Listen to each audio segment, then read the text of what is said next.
Igbo ndị ọma na-ege ntị, ọkachasị ndị be anyị bụ ndị Ezinifite Agụata. Ana m ekene unu niile rinne, na-asị ka Chukwu okike abịa ma ezekere n'igwe kee enu kee ụwa gọzie unu niile n'aha Jizọs, amen. Yes, eji m ohere a na-ekene ndị niile bụ ndị na-agba mbọ, bụ ndị na-enye aka, na-eweta ihe dị iche iche iji wee na-akwado ndị be anyị, ndị Igbo, most especially ndị Ezinifite be anyị n'ụdị dị iche iche, ma ndị wetara ego, ma ndị butere rice, ma ndị butere beans, ma ndị butere noodles, nakwa ọtụtụ ihe dị iche iche eji akwado mmadụ ka o nwee ike wee bie ndụ bitee ya aka. Jikwa ohere a na-ayọkwa ndị niile bụ ndị na-enwebe nke ọbụla ha wetara, ma ọ bụ onye ọbụla ha kwadogoro n'ụdị ma ụdị ọbụla, ọnụ ga-agba mbọ gbasapụ aka.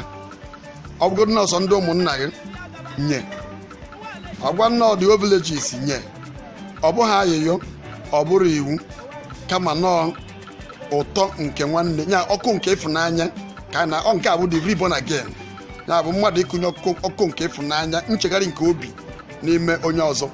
O nwere ndị fere siri ike, ndị bụ na ọ bụrụ na ha apụghị gazuo afọ everyday ha ma nri nri, ndị bụ ọ bụrụ na ha anataghị mmadụ ha ma nri, ha ka nkụ ha buru ibu ha juru eju.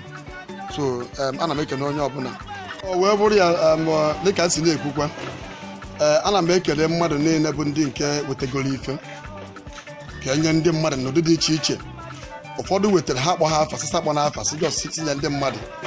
Ụfọdụ kwanụ bụ ndị nke senegasịrị ego, ma ndị nke nyere ndị ụmụnna ha, ma ndị nke bunyere ndị ụka ihe niile anyị nụchara ya.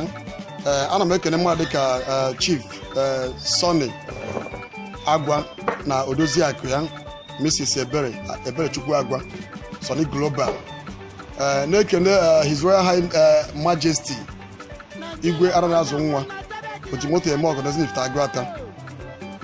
Na-ekenekwa nnukwu ada ji eje mba Ezinifite Agụata Mrs. Adaorumoji Diamond Lady. Na-ekenekwa Right Honorable Chukwuma Umoji, Federal House of Reps, ọ nnukwu nwa ka ọ bụ, anyị kenekwara ya. Na-ekene imerime mmadụ dị iche iche, dịka mmadụ dịka Chief and Mrs. Great Ike Ume eji amatụ Ezinifite Agụata, nakwa ọtụtụ ndị dị iche iche, ndị nne-echeta akpa afa ha biko so gbaiba mmiri. Most especially bụkwanụ ndị notify my office ka m na-akpọtụrụsị, maka na asị na ejebejebe aka ala eze anaba maka ala eze. N'otu aka aga mechefuka ezigbo enyi nwoke, Chief nwa be anyị ka ọ bụ na apụta ka ọ na-agba mbọ, Chief Umebido onye amị, anyị na-ekene gị. Na-ekenezikwa nwoke mara mma ka nwaanyị Mr. and Mrs. Chinazọ Ezeobiagwu Ọmọjeso nakwa ọtụtụ ndị ọzọ. Dịka anyị na-agba mbọ, onye ọbụla n'ụdị ma ụdị nke ya na-enye aka na-akwalite ọdịmma Ezinifite. Ana masị na ọ gadịrị niile mma. Aga m echefu oke enyi m nwoke, nnukwu nna m ochie, the PG Ezinifite Agụata, the current one. Ọ na-agba mbọ n'ụdị pụrụ iche, na-achịkọta fọ na udo dị, fọ na sekuriti. Yes, m nwere ekerekwa ndị sekuriti Ezinifite Agụata, ha na-agba mbọ n'ụdị pụrụ iche. Anyị nwere 100% maximum security in Ezinifite Agụata right now.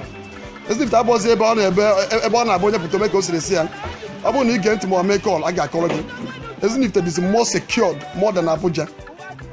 So ana m ekene gị my PG, ọ ga-adịrị gị mma, dịkwara ndị sekuriti niile mma na ndị ọrụ gị, nakwa ndị otu gị, ma dị sekretary AIU Ezinifite, nakwa my big brother Chief and Mrs. Sunday Kwiro. Ana m ekene unu niile, ọ ga-adịrị anyị nche ma n'aha Jizọs, amen.